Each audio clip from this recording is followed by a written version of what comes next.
स्वागत है आप सभी का डीएलएस न्यूज पर। एक बार फिर से आइए बात करते हैं दोस्तों। आज 14 मई 2020 गुरुवार हो चुका है और जानते हैं दोस्तों आज देश भर की तमाम बड़ी खबरों, हेडलाइंस, न्यूज और मुख्य समाचार पर नजर डालेंगे। आज की बड़ी खबरों में बैंक खाता वालों के लिए महत्वपूर्ण अपडेट है। इसके अलावा सरकार की तरफ से कुछ बड़ी घोषणाएं, बड़े ऐलान और नए नियम भी निकल कर आ रहे हैं, जानेंगे। इसके अलावा प्राइवेट नौकरी करने वालों के लिए भी बड़ा अपडेट है और साथ ही लॉकडाउन को लेकर भी सरकार ने कुछ नए नियम बनाए हैं, वो भी जानेंगे अपन। एक एक करके सभी बड़ी खबरों पर नजर डालते हैं। फटाफट से बिल्कुल बने रहेगा हमारे साथ इस वीडियो में और एकदम पूरा लास्ट तक जरूर देखिएगा। बिना टाइम वेस्ट किए आपको ले चलते हैं दोस्तों पहले अपडेट में। तो बड़ी खबर है दोस्तों, 22 मई से चलेंगी शताब्दी सहित दूसरी मेल एक्सप्रेस ट्रेनें भी। 15 से शुरू होगी बुकिंग। स्पेशल ट्रेनों में भी वेटिंग टिकट मिलेगा। जी हाँ, भारतीय रेलवे की तरफ से एक बड़ा ऐलान किया गया दोस्तों। अब स्पेशल ट्रेनों के बाद मेल एक्सप्रेस शताब्दी ट्रेनों का भी संचालन शुरू होने जा रहा है। इसके अलावा आपको वेटिंग टिकट की सुविधा भी मिलेगी। ये देख सकते हैं आप, रेलवे की तरफ से ऑफिशियली प्रेस नोट भी जारी किया गया है। जहाँ देश में 22 मई से ही शताब्दी सहित दूसरी मेल और एक्सप्रेस ट्रेनें भी चलना शुरू हो जाएंगी और इसके लिए दोस्तों 15 मई से रिजर्वेशन भी शुरू हो जाएंगे। रेलवे बोर्ड से जुड़े सूत्रों ने बात की जानकारी दी है। आपको बताओ हाल ही में भारतीय रेलवे ने स्पेशल ट्रेनों को शुरू किया था मजदूर वगैरह को उनके गांव पहुंचाने के लिए। तो अब रेलवे कुछ और ज्यादा ट्रेनों की शुरुआत भी करने जा रहा है। किस किस रूट पर ये ट्रेनें शुरू होने जा रही तो आप देख सकते हैं, मुंबई सेंट्रल, अहमदाबाद, चेन्नई, बेंगलुरु वगैरह वगैरह। चलिए साथ ही अगला अपडेट आ रहा है दोस्तों, चीन से शुरू इस महामारी का असर देखिए। सुप्रीम कोर्ट ने बदला काम करने का तरीका। अब जजों और वकीलों के लिए जारी होगा ड्रेस कोड। जहां चीन से शुरू हुई इस महामारी को लेकर दोस्तों देश में लॉकडाउन का चौथा चरण भी लागू होने वाला है और इसी बीच सुप्रीम कोर्ट में वीडियो कॉन्फ्रेंसिंग के जरिए सुनवाई हो रही है। अब सुप्रीम कोर्ट के न्यायाधीश और वकीलों के लिए जल्द ही नया ड्रेस कोड जारी किया जाएगा। इसके बारे में निर्देश भी जारी होंगे। साथ ही अगला अपडेट है दोस्तों कि भारत, चीन और रूस समेत 5 देशों ने मिलकर बनाया न्यू डेवलपमेंट बैंक। अब भारत के करेगा 7600 करोड़ रुपए की मदद। जहां दुनिया के 5 विकासशील देश जैसे कि ब्राजील, रूस, भारत, चीन और दक्षिण अफ्रीका ने मिलकर एक नया बैंक गठित किया था, न्यू डेवलपमेंट बैंक करके। और अब ये बैंक दोस्तों भारत को 7600 करोड़ रुपए की आपातकालीन सहायता ऋण राशि देने जा रहा है, जिसका इस्तेमाल इस महामारी से होने वाले मानवीय, सामाजिक और आर्थिक नुकसान को कम करने के लिए किया जाएगा। ये भारत के लिए अच्छी बात है, राहत की खबर है। साथ ही अगला अपडेट देख पा रहे कि आईसीआईसीआई बैंक ने ग्राहकों को झटका दिया है, एफडी पर ब्याज दरों में कटौती की है। जी हाँ दोस्तों, आईसीआईसीआई बैंक में अगर आपने एफडी करवा रखी है तो आपको एफडी पर ब्याज दरों में कटौती देखने को मिलेगी। नई रेट एफडी की क्या है तो एफडी में दोस्तों 0.50% तक की कटौती की है और अब एफडी की ब्याज दर जो है वो 5.70 से लेकर 5.75% के बीच हो गई है, एक साल से ऊपर वाली। जबकि एक साल तक की एफडी पर आपको 5.25% रेट मिलेगा। चलिए साथ ही अगला अपडेट आ रहा है दोस्तों की private hospital, clinic, nursing home खुलेंगे। केंद्र सरकार ने अनुमति दे दी है। जहां केंद्र सरकार ने पूरे देश में प्राइवेट हॉस्पिटल, क्लिनिक और नर्सिंग होम्स को खोलने की अनुमति दे दी है। इसकी जानकारी केंद्र सरकार के वकील सत्यपाल जैन ने पंजाब हरियाणा कोर्ट में एक सुनवाई के दौरान दी है। इतना ही नहीं, केंद्र सरकार के आदेशों के मुताबिक in private nursing homes, hospital और क्लिनिक में काम करने वाले स्टाफ को भी इंटर स्टेट ट्रेवल करने से नहीं रोका जाएगा। भारत सरकार के वकील सत्यपाल जैन ने जी मीडिया को जानकारी देते हुए बताया दोस्तों की जहां इस महामारी के कारण पूरे देश में लॉकडाउन लगा दिया गया था और प्राइवेट क्लिनिक, होम्स वगैरह, नर्सिंग ये भी बंद कर दिए थे। सरकारी अस्पतालों को भी इस बीमारी के वार्ड में तब्दील कर दिया गया था। इसीलिए बहुत से ऐसे लोग जो दूसरी बीमारियों से जूझ रहे हैं ना, उन्हें भी इलाज कराने में परेशानी आ रही थी और इसीलिए सरकार ये छूट देने जा रही है। चलिए साथ ही अगला अपडेट आ रहा है कि पीएम की आर्थिक पैकेज की घोषणा से जबरदस्त बढ़त के साथ खुला शेयर बाजार। इन शेयरों में उछाल देखने को मिला। जी हाँ, जैसे ही दोस्तों कल माननीय प्रधानमंत्री नरेंद्र मोदी जी ने, तब अचानक से शेयर मार्केट में भारी भरकम उछाल देखने को मिला। अगर आप भी शेयर मार्केट वगैरह में काम करते हैं तो इसकी ज्यादा जानकारी आप देख सकते हैं किस किस के शेयर में उछाल देखने को मिला। Hero MotoCorp, axis bank, LT, Maruti वगैरह वगैरह में। साथ ही अगला अपडेट आ रहा है कि बुजुर्गों को बचाने की तैयारी है। ऑक्सफोर्ड यूनिवर्सिटी संक्रमितों पर हाइड्रोक्सीक्लोरोक्विन और एंटीबायोटिक्स का ट्रायल करेगी। जहां इस बीमारी के वैक्सीन बनाने के लिए दोस्तों ऑक्सफोर्ड यूनिवर्सिटी ने एक नई रिसर्च शुरू की है और रिसर्च का लक्ष्य जो है वो हल्के लक्षण वाले मामलों को ज्यादा गंभीर होने से रोकना है। इसके अलावा 65 साल से अधिक उम्र के ऐसे संक्रमितों को भी बचाना है जो पहले से डायबिटीज या अस्थमा जैसी बीमारियों से जूझ रहे हैं और हाई रिस्क जोन में है। तो देखते हैं अब इस रिसर्च में क्या नई अपडेटेड जानकारी आती है, हम आपको बताएंगे जरूर डीएलएस न्यूज के ऊपर। फिलहाल आप अगली खबर देख पा रहे होंगे दोस्तों की भारत का 20 लाख करोड़ का राहत पैकेज जो है ना, वो दुनिया के 10 सबसे अमीरों की कुल दौलत से भी 2 गुना है। देखिए इस राहत पैकेज के कुछ खास और रोचक तथ्य है। ये राहत पैकेज दुनिया के 161 देशों की जीडीपी से भी ज्यादा है, जबकि भारत की जीडीपी का करीब 10% है।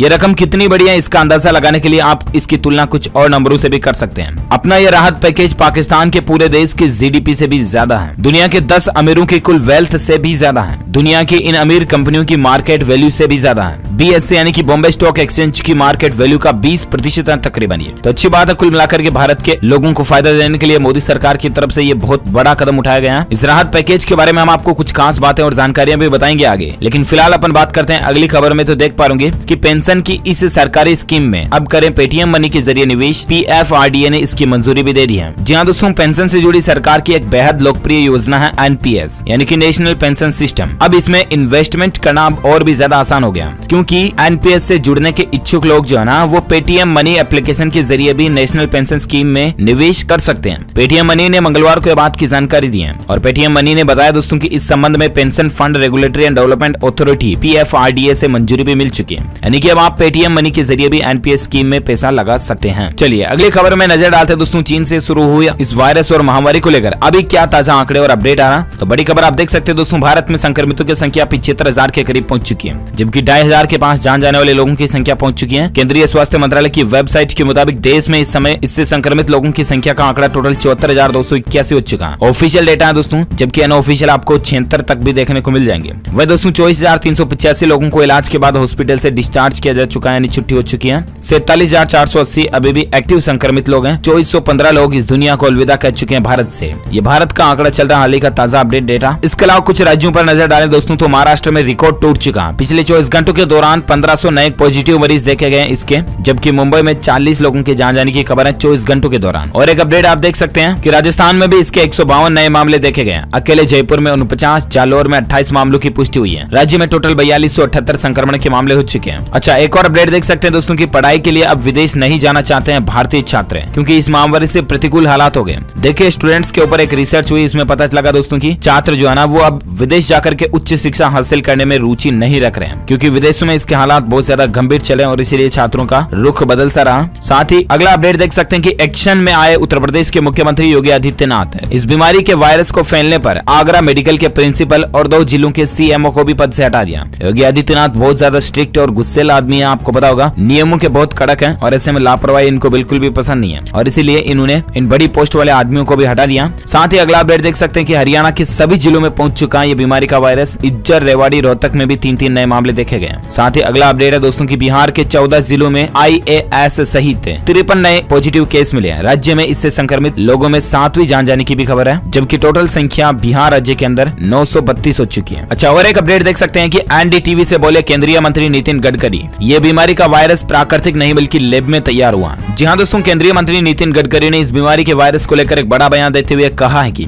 ये वायरस नैसर्गिक नहीं बल्कि लैब में तैयार किया हुआ है। गडकरी ने एनडीटीवी से बातचीत के दौरान कहा कि हम इस समय इस बीमारी के वायरस के साथ आर्थिक लड़ाई भी लड़ रहे हैं। उन्होंने कहा कि भारत एक गरीब देश है, हर माह दर माह लॉकडाउन की अवधि नहीं बढ़ा सकते हैं। हमें सुरक्षा उपायों के साथ बाजारों और चीजों को खोलना होगा। इस वायरस के संक्रमण के मामलों को लेकर उन्होंने कहा कि अमेरिका, ब्रिटेन और इटली जैसे देशों की तुलना में भारत सुरक्षित स्थिति में नजर आ रहा है। यहाँ इन देशों की तुलना में संक्रमण के काफी कम मामले सामने आए हैं। लेकिन ऐसे में दोस्तों आपको क्या लगता है, क्या वाकई में ये वायरस लैब में तैयार हुआ या फिर प्राकृतिक है? आपकी क्या राय है इस पर आप मुझे नीचे कमेंट करके बताइएगा जरूर। एक सर्वे करते हैं, हम भी देखते हैं आखिर आपकी राय क्या है। चलिए ये तो रही दोस्तों इस बीमारी के वायरस से संबंधित कुछ अपडेट। ठीक है, अब नजर डालते हैं देश की कुछ और प्रमुख हेडलाइंस न्यूज पर, जिसमें सबसे पहले बात करते हैं दोस्तों मौसम समाचार को लेकर बड़ी खबरें आप देख पा रहे होंगे कि IMD यानी कि भारतीय मौसम विज्ञान विभाग की तरफ से ऐलान किया गया कि समय से पहले आ रहा मानसून। जानिए आपके राज्य में कब होगी बारिश। इस साल दोस्तों मानसून कुछ समय से पहले ही आ जाएगा। मौसम विभाग ने भविष्यवाणी के मुताबिक दोस्तों मानसून 15 मई को बंगाल की दक्षिण खाड़ी के मध्य भागों में छलांग लगाते हुए श्रीलंका में दस्तक देगा और 16 मई की शाम तक दक्षिण पश्चिम और उससे सटे पश्चिम मध्य खाड़ी पर एक चक्रवाती तूफान भी आ सकता है। ऐसे में आपके राज्य में मानसून कब तक पहुंच सकता है? तो दरअसल दोस्तों महाराष्ट्र, गुजरात, मध्य प्रदेश, छत्तीसगढ़, तेलंगाना, आंध्र प्रदेश, उड़ीसा, झारखंड, बिहार और उत्तर प्रदेश के कुछ हिस्सों में मानसून मौजूदा सामान्य तारीखों की तुलना में 3 से 7 दिनों की देरी से आएगा, यानी कि और लेट आएगा। मानसून की सामान्य शुरुआत की तारीख होती है दोस्तों 23 जून से लेकर 27 जून। मुंबई और कोलकाता के लिए 10 से 11 जून और चेन्नई में 1 से 4 जून तक की तारीखों में संशोधन किया गया। और ऐसे में मौसम विभाग का कहना दोस्तों की 11 जून तक मुंबई और 27 जून तक दिल्ली में मानसून दस्तक दे देगा। वहीं मौसम विभाग की चेतावनी देख सकते हैं। एक और अपडेट, दिल्ली, हरियाणा समेत इन राज्यों में धूल भरी आंधी के साथ बारिश होने की संभावना है। जहां भारतीय मौसम विज्ञान विभाग की चेतावनी की माने दोस्तों तो अगले 24 घंटों के संपूर्ण मौसम पूर्वानुमान पर नजर डालें। देख पा रहे कि 14 मई 2020 का संपूर्ण भारत का मौसम पूर्वानुमान आ रहा है, जिसमें अगले 24 घंटों के दौरान मुजफ्फराबाद, गिलगित बाल्टिस्तान, जम्मू कश्मीर और हिमाचल प्रदेश में गरज के साथ हल्की से मध्यम बारिश के बीच 1 या 2 जगहों पर तेज बारिश होने के आसार हैं। लद्दाख और उत्तराखंड में भी 1-2 जगहों पर बारिश हो सकती है। पंजाब में कुछ जगहों पर, जबकि हरियाणा में 1-2 जगहों पर हल्की बारिश के आसार है। राजस्थान में फिर से धूल भरी आंधी के साथ बारिश की संभावना है। मध्य प्रदेश के पश्चिम जिलों में, मध्य महाराष्ट्र, छत्तीसगढ़ और उत्तरी आंतरिक कर्नाटक में भी कुछ जगहों पर हल्की बारिश की संभावना है। दक्षिण और तटीय कर्नाटक, केरल, दक्षिण तमिलनाडु में भी हल्की से मध्यम बारिश के साथ 1-2 जगहों पर भारी बारिश भी हो सकती है। तो ये तो रहे आज के ताजा मौसम समाचार। आइए अब नजर डालते हैं कुछ और खास खबरों पर, जिसमें दोस्तों बड़ी खबर देख पा रहे कि दूध में मिलावट को पकड़ेगा IISC का ये उपकरण। जी हाँ दोस्तों, भारतीय विज्ञान संस्थान यानी कि IISc जो है ना बंगलुरु के अंदर ये है। इसके वैज्ञानिकों ने एक ऐसा पोर्टेबल उपकरण का विकास किया है जो महज 2 रुपए से भी कम के खर्च पर दूध में मेलामाइन की मिलावट का पता लगा सकता है। मेलामाइन दूध और डेयरी उत्पादों में मिलाए जाने वाला एक ऐसा यौगिक पदार्थ है दोस्तों जिससे प्रोटीन की मात्रा को बढ़ाकर दिखाया जा सकता है। और खाद्य पदार्थों में खास करके दूध में ये मिलावट आम बात है। अगर दूध में पानी मिलाया जाता है दोस्तों तो प्रोटीन डिटेक्टर उसे आसानी से पकड़ लेता है। अगर पानी मिलाने के बाद उसमें थोड़ी मेलामाइन भी मिला दी जाए तो मिलावट का पता नहीं लगता है, लेकिन अब ये डिवाइस आसानी से पता लगा लेगी। देखते हैं आखिर मार्केट में कब तक ये कॉमर्शियली अवेलेबल हो पाती है। चलिए बात करते हैं अगली खबर की। देख पा रहे होंगे लघु उद्योग को राहत मिली है। वित्त मंत्री निर्मला सीतारमण ने MSME कुटीर व गृह उद्योगों को राहत देने के लिए 6 बड़ी घोषणाएं की हैं। दरअसल प्रधानमंत्री जी के 20 लाख के राहत पैकेज के बाद कल वित्त मंत्री निर्मला सीतारमण जी ने उसी 20 लाख के राहत पैकेज को अलग अलग सेक्टर में डिवाइड किया था, राइट। और उसका एक डिटेल्ड वीडियो भी हम आपको DLS न्यूज के ऊपर ऑलरेडी कल नाइट में बता चुके हैं। तो इसकी विस्तृत जानकारी आप चैनल पर जाकर के उस वीडियो में चेक कर लीजिएगा। लेकिन यहाँ पर अपन कुछ हाइलाइट्स और पॉइंट्स को जान लेते हैं। तो ऐसे में बड़ी खबर देख पा रहे कि वित्त मंत्री का ऐलान है, सरकार देगी 15,000 से कम सैलरी वालों का EPF। टेक्नोलॉजी होम सैलरी बढ़ाने के लिए एक बड़ा कदम उठाया गया है। जी हाँ, तो दरअसल दोस्तों सरकार ने प्राइवेट नौकरी करने वाले लोगों को बड़ी राहत दी है। 15,000 से अगर आपकी सैलरी कम है तो अगस्त महीने तक का EPF अब आपको सरकार देगी। जी हाँ दोस्तों, अगर आप भी प्राइवेट नौकरी करते हैं तो अच्छी खबर है। प्रधानमंत्री ने देश की अर्थव्यवस्था को बूस्ट करने के लिए जहां 20 लाख करोड़ रुपए के राहत पैकेज का ऐलान किया, ठीक उसके एक दिन बाद वित्त मंत्री निर्मला सीतारमण ने इस राहत पैकेज में से MSME सेक्टर को दी जाने वाली राहत की घोषणा भी की है। और EPF में भी एक बड़ी राहत मिली है। प्रोविडेंट फंड के बारे में वित्त मंत्री ने कहा कि कुछ कंपनियों को EPF को लेकर दी गई राहत और अगले 3 महीने तक जारी रहेगी। यानी कि दोस्तों अभी तक ये समय सीमा सिर्फ मई तक ही थी, जिसको बढ़ाकर जून, जुलाई, अगस्त 3 महीने और बढ़ा दिया। और ऐसे में दोस्तों सरकार ने अब इस समय सीमा को मई से बढ़ाकर अगस्त कर दिया। यानी कि अब 15,000 रुपए से कम कर्मचारियों के PF का भुगतान अगस्त तक सरकार करेगी। जिस किसी भी प्राइवेट कंपनी ऑर्गेनाइजेशन में 100 से कम संख्या में कर्मचारी काम कर रहे हैं और 90% से अधिक लोगों का वेतन 15,000 रुपए से कम है, उन्हें PM गरीब कल्याण योजना का लाभ भी मिलेगा। और इस सेक्टर को सरकार की तरफ से 2500 करोड़ रुपए की मदद भी पहुंचाई जाएगी।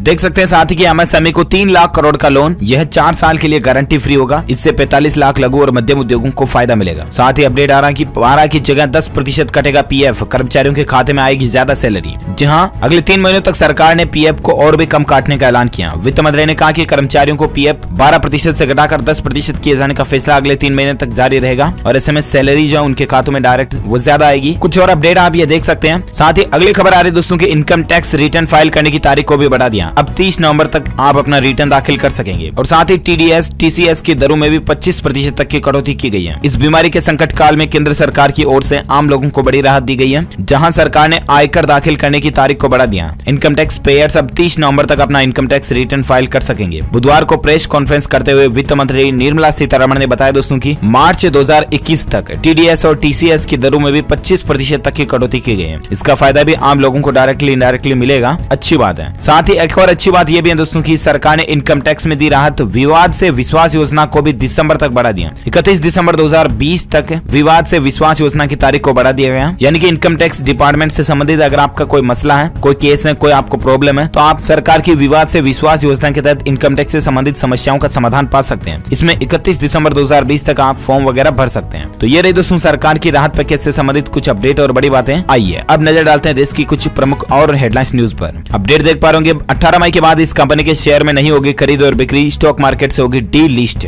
जहां वेदांता रिसोर्सेज ग्रुप की कंपनी वेदांता लिमिटेड को बॉम्बे स्टॉक एक्सचेंज और नेशनल स्टॉक एक्सचेंज से डी लिस्ट किया जाएगा। अरबपति कारोबारी अनिल अग्रवाल ने इस बात की घोषणा की है। वह भारत में लिस्टेड कंपनी वेदांता लिमिटेड के सभी पब्लिक शेयर वापस खरीद कर इसे अपनी निजी कंपनी बनाएंगे। अग्रवाल के नियंत्रण वाली वेदांता रिसोर्सेज ग्रुप की कंपनी वेदांता लिमिटेड अपने करीब 49% पब्लिक शेयर होल्डर से शेयर खरीदने के लिए 87.85 रुपए प्रति शेयर की खरीद पेशकश करेगी। चलिए साथ ही अपडेट है दोस्तों की बदल रहा है वर्क कल्चर। ट्विटर के CEO जैक डॉर्सी के ऐलान के बाद कर्मचारी अब लाइफ टाइम कर सकेंगे घर से काम। जी हाँ दोस्तों, चीन से शुरू हुई इस महामारी के बाद जहां दुनिया भर के कई देशों में लॉकडाउन जारी है, ज्यादातर निजी संस्थान मल्टीनेशनल कंपनियों के कर्मचारी इन दोनों घर से ही काम कर रहे हैं। और इस दौरान आज समय काल में दोस्तों वर्क फ्रॉम होम का चलन भी काफी बढ़ा और कंपनियों को ये चीज पसंद भी आ रही है। और इस समय हो सकता है कि आने वाले दिनों में वे हमेशा के लिए इसको अपना सकते हैं। सोशल नेटवर्किंग साइट ट्विटर ने इसकी शुरुआत कर दी है। ट्विटर कंपनी के CEO जैक डॉर्सी ने कहा कहा दोस्तों कि उनके कर्मचारी जब तक चाहे वर्क फ्रॉम होम कर सकते हैं, लाइफ टाइम भी। अच्छी बात है। चलिए साथ ही अगला अपडेट है कि झारखंड में पेट्रोल डीजल पर बड़ा वेट। जानिए देश के बड़े महानगरों में क्या कीमतें। जी हाँ, आपको बता दें अपना राजस्व बढ़ाने के लिए एक के बाद एक कई राज्य सरकारें पेट्रोल और डीजल पर वेट में बढ़ोतरी कर रही है और अब झारखंड सरकार ने भी इन दोनों उत्पादों में वेट में बढ़ोतरी कर दी है। झारखंड में दोस्तों पेट्रोल और डीजल दोनों पर ही वेट को 2.5 रुपए बढ़ा दिया गया। नई रेटें मंगलवार रात से लागू हो चुकी हैं, बुधवार से लागू मानी जाएगी। अब पेट्रोल और डीजल की प्राइस यहाँ पर क्या चले तो आप स्क्रीन पर डिटेल देख सकते हैं। चलिए अगला अपडेट है, भारत सरकार ने साफ किया गिलगित बाल्टिस्तान के नाम से वायरल हो रहा ट्विटर हैंडल हमारा नहीं है। जहाँ ट्विटर पर दोस्तों एक ट्विटर हैंडल पेज वायरल हो रहा है जिसका नाम है गिलगित बाल्टिस्तान। तो भारत सरकार इंडियन गवर्नमेंट ने क्लियर कर दिया कि ये Twitter handle page Indian government का नहीं है। चलिए अगली खबर है, पीएम केयर्स फंड ने इस बीमारी की लड़ाई में दिए 3100 करोड़ रुपए और 1000 करोड़ मजदूरों पर खर्च होगा। जहाँ प्रधानमंत्री नरेंद्र मोदी ने दोस्तों 20 लाख करोड़ रुपए के आर्थिक राहत पैकेज की घोषणा की है। इसमें से 3100 करोड़ रुपए की राशि जो है पीएम केयर्स फंड ट्रस्ट की तरफ से भी इस बीमारी के खिलाफ लड़ाई में दिए जाने का ऐलान किया गया। बुधवार को ये जानकारी पीएमओ कार्यालय की तरफ से दी गई है। राहत की बात है। इसके अलावा 1000 करोड़ रुपए सिर्फ और सिर्फ प्रवासी मजदूरों के लिए इस्तेमाल किए जाएंगे। जो बाहर से मजदूर हैं, अभी रेलवे बसों में बैठ करके जो पैदल चल करके अपने गाँव राज्य में जा रहे हैं ना, उन मजदूरों के लिए सरकार अलग से 1000 करोड़ रुपए की सहायता राशि देगी। ये राहत की बात है। चलिए अगली खबर है, महाराष्ट्र में तैनात होंगे अर्धसैनिक बल के 2000 जवान। गृह मंत्रालय ने इसको लेकर आदेश भी दे दिया। सबसे ज्यादा प्रभावित राज्य है महाराष्ट्र और यहाँ पर 2000 जवानों को भेजने का आदेश दिया गया। उद्धव ठाकरे सरकार ने केंद्र सरकार से मांग की थी कि अतिरिक्त सुरक्षा बल तैनात किया जाए और उसके बाद सरकार ने ये प्लानिंग बनाई है। चलिए अगली खबर है, केंद्रीय पुलिस बलों के सभी कैंटीन में 10 लाख जवानों के लिए 1 जून से सिर्फ स्वदेशी प्रोडक्ट बिकेंगे। हर साल इन कैंटीन से 2800 करोड़ का सामान खरीदा जाता है। ये सरकार की नई पहल है दोस्तों, आत्मनिर्भर भारत बनाने के लिए, भारत से ही बने उत्पादों को भारत में ही काम में लेने के लिए और चीन वगैरह दूसरे देशों के उत्पादों को भारत में कम काम में लेने के लिए ये सरकार नई पहल शुरू कर जा रही है। आप भी दोस्तों जितना ज्यादा हो सके स्वदेशी चीजों को इस्तेमाल करें, उन्हीं को खरीदें, क्योंकि वो कमाई भी फिर भारत में रहती है तो एटलीस्ट भारत की अर्थव्यवस्था को इसका फायदा मिलता है। और इसमें आप देख सकते हैं गृह मंत्री अमित शाह ने बुधवार को बताया कि केंद्रीय सशस्त्र पुलिस बलों यानी कि सीएपीएफ के सभी कैंटीन में 10 लाख जवानों के लिए 1 जून से सिर्फ स्वदेशी प्रोडक्ट बिकेंगे। ये राहत की बात है, क्योंकि दोस्तों प्रधानमंत्री जी का सपना है। अगली खबर देखिए आप कि लोकल ब्रांड को ग्लोबल बनाना ही पीएम मोदी का लक्ष्य है। वित्त मंत्री निर्मला सीतारमण जी ने भी ये बात कही है। लोकल ब्रांड जो है ना अपने, उनको ही ग्लोबल ब्रांड बनाना है, यानी कि वाइड डेवलपमेंट भारत का करने की प्लानिंग है। अच्छी बात है। और साथ ही अगली खबर देख सकते हैं, 31 मई तक भरे जाएंगे प्रधानमंत्री सुरक्षा बीमा योजना के फॉर्म, प्रीमियम वगैरह। मात्र दोस्तों 1 रुपए में 2 लाख तक का बीमा फायदा मिलता है। तो आप भी जरूर प्रधानमंत्री सुरक्षा बीमा योजना में फॉर्म भर सकते हैं। अपने बैंक में ही जाकर के आप ये योजना से फॉर्म भर सकते हैं। 31 मई के बाद इसके प्रीमियम स्वीकार नहीं होंगे। प्रीमियम न जमा होने पर आपको इस पॉलिसी के फायदे नहीं मिलेंगे। साल के सिर्फ 12 रुपए आपको यहाँ पर जमा कराने होते दोस्तों और आपको 2 लाख रुपए तक का इंश्योरेंस कवर मिलता है, यानी कि हर महीने लगभग 1 रुपया खर्च करना आपको और 2 लाख तक का प्रोटेक्शन मिल रहा है। तो ये लीजिए ना आप, राहत की बात है। साथ ही अपडेट देख सकते हैं, पश्चिम बंगाल में परिवहन निगम शुरू करने जा रहा है बस सेवा। जानिए कौन कर सकते हैं इसका उपयोग। जहाँ दोस्तों पश्चिम बंगाल सरकार जो है ना, वो 12 मई को दिए गए निर्देशों के मुताबिक सुबह 7 बजे से शाम 7 बजे तक बसें चलाने जा रहा है। लेकिन सभी आम पब्लिक लोगों के लिए नहीं है, बल्कि ये सिर्फ और सिर्फ उन लोगों के लिए जो अभी चीन से शुरू हुई इस महामारी के संक्रमण में भागा दौड़ी कर रहे हैं, लोगों को बचाने में लगे हुए हैं, जैसे कि डॉक्टर हो गया, पुलिस वाले हो गए। ये लोग इन आपातकालीन सेवाओं का लाभ ले सकते हैं। इसके अलावा प्रवासी मजदूर वगैरह लोग जो कि अपने राज्य में लौट रहे हैं, वो भी इन सेवाओं का लाभ ले सकते हैं। ये पश्चिम बंगाल सरकार की तरफ से लोगों को राहत दी गई है। ओके दोस्तों, तो इसी के साथ ही आज की बड़ी खबरें, मुख्य समाचार, today breaking news, India news, headlines news का अपडेट वीडियो फिनिश होता है। और हाँ, साथ ही अगर आपको ये वीडियो अच्छा लगा तो इसे लाइक करना, दिल से लाइक करके शेयर भी करना अपने दोस्तों के साथ फेसबुक और व्हाट्सएप पर। और आप मुझे नीचे कमेंट करके बताना दोस्तों कि आपको क्या लगता है, चीन से शुरू हुआ ये वायरस क्या वाकई में लैब में तैयार किया गया या फिर ये प्राकृतिक है। आपकी राय क्या है कमेंट में बताइएगा, जरूर हम जानना चाहेंगे। साथ ही वीडियो को लाइक शेयर करके अगर आप चाहते हैं कि रोजाना आपको इसी तरह के काम की खबरें तुरंत आपके मोबाइल पर मिलते रहे ना, तो इसके लिए आप DLS न्यूज चैनल को सब्सक्राइब करके बेल आइकन जरूर दबा देना, ताकि आपको रोजाना की ताजा अपडेट्स तुरंत मिलते रहेंगे। Thank you, take care, good bye, जय हिंद, जय भारत, वंदे मातरम।